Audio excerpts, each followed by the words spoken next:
menandai periode ekspansi ekonomi yang pesat.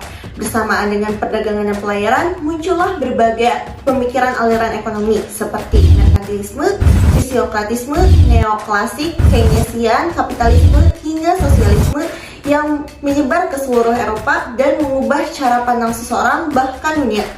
Sementara jauh sebelum itu, ternyata pemikiran ekonomi Islam telah berkembang pesat hingga memberikan pengaruh pada landasan pemikiran para ekonom Eropa yang muncul setelah beberapa waktu kemudian.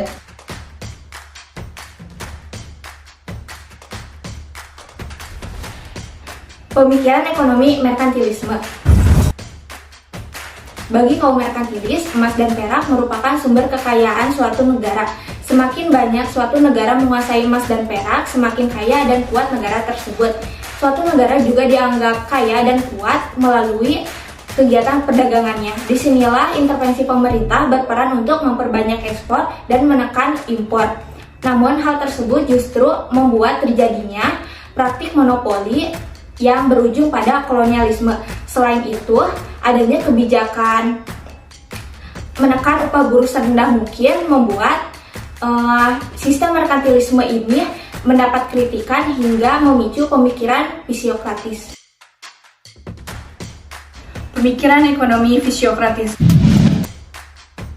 Pemikiran fisiokrat menekankan bahwa ekonomi diatur berdasarkan hukum alam, yaitu alam telah diciptakan berdasarkan keselarasan dan keharmonisan, sehingga kegiatan manusia dalam menjalankan kegiatan ekonomi akan searah dengan kemakmuran. Oleh karena itu, intervensi pemerintah dianggap tidak diperlukan lagi dalam perekonomian. Para pemikir fisiokratis juga menganggap pentingnya perdagangan bebas dan peniadaan monopoli sehingga dapat terciptanya kesejahteraan. Hal inilah yang kemudian menjadi cikal bakal pemikiran Adam Smith. Say hello to Adam Smith. Pemikiran ekonomi Adam Smith. The Wealth of Nations, Adam Smith most.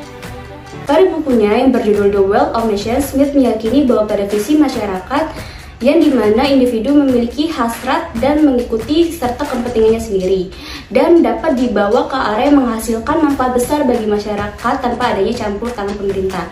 Oleh karena itu, Smith menerapkan konsep pembagian kerja, yang dimana konsep pembagian kerja ini dapat mendorong spesialisasi sehingga terciptanya produktivitas. Kemudian pemikiran-pemikiran Smith ini dirintis lebih dalam pada pemikiran ekonomi neoklasik. Pemikiran ekonomi neoklasik.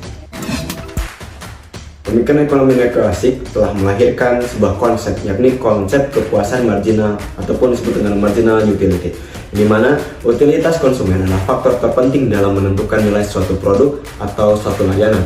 Neoklasik meyakini bahwa mekanisme pasar dan persaingan bebas dengan asumsi-asumsi tertentu selalu mengarah kepada keseimbangan umum serta efisiensi optimal bagi semua orang, yang artinya jika pasar dibiarkan bebas tanpa pemerintah, maka masyarakat secara keseluruhan akan mencapai kesejahteraan optimal. Namun, neoklasik mendapat perhatian kritis dari John Maynard Keynes setelah guncang ekonomi di Amerika. Pemikiran ekonomi Keynesian. Keynes dalam bukunya General Theory of Employment, Interest and Money menyatakan bahwa pasar tidak selalu menciptakan keseimbangan. Maka intervensi pemerintah ikut andil agar distribusi sumber daya dapat mencapai sasarannya. Ekonomi Keynesian merujuk pada konsep bahwa kinerja ekonomi yang optimal dapat dicapai dan kemerosotan ekonomi dapat dicegah dengan mempengaruhi permintaan agregat melalui kebijakan stabilisasi aktivis dan intervensi ekonomi oleh pemerintah.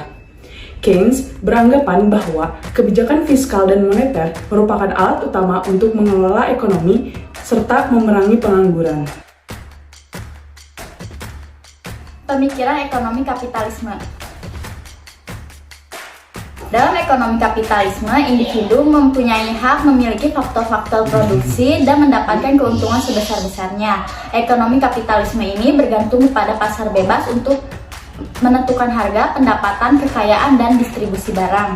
Di bawah ekonomi kapitalisme, negara-negara di Eropa Barat mengalami pertumbuhan ekonomi majemuk dengan sangat tinggi. Beberapa individu menjadi kaya dengan cepat dan beberapa lainnya tenggelam dalam kemiskinan, ketimpangan pendapatan dan masalah sosial lainnya. Karena maraknya pandangan liberal tersebut, muncullah ekonomi sosialisme.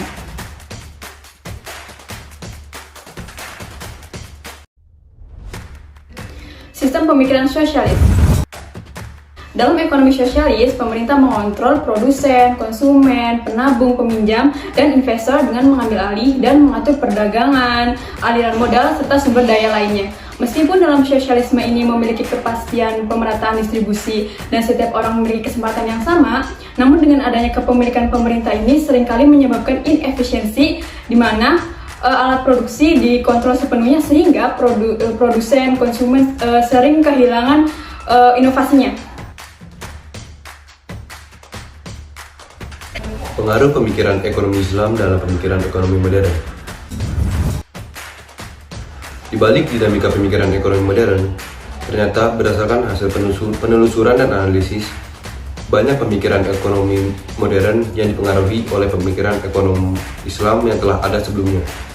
Seperti teori nilai Smith, yang dimana sejak abad kedua atau 9,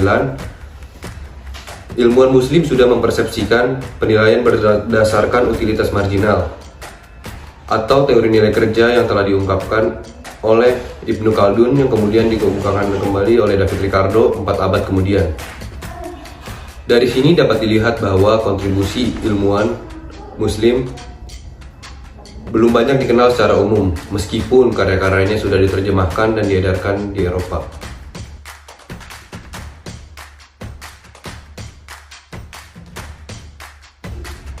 Pada intinya, pemikiran ekonomi modern hanya bertumpu pada asumsi perkembangan ekonomi yang seakan-akan selalu berjalan dalam keadaan pasar bebas tanpa adanya monopoli, ataupun sistem ekonomi yang didasarkan sepenuhnya pada kepemilikan individu atas faktor produksi, mekanisme pasar, dan persaingan sebebas-bebasnya. Padahal, pemikiran ekonomi yang ideal adalah pemikiran ekonomi yang holistik, multidisiplin, dan orientasi kesejahteraan masyarakat sebagaimana tercermin dalam ekonomi Islam yang hanya memiliki satu tujuan, yaitu mencapai falah.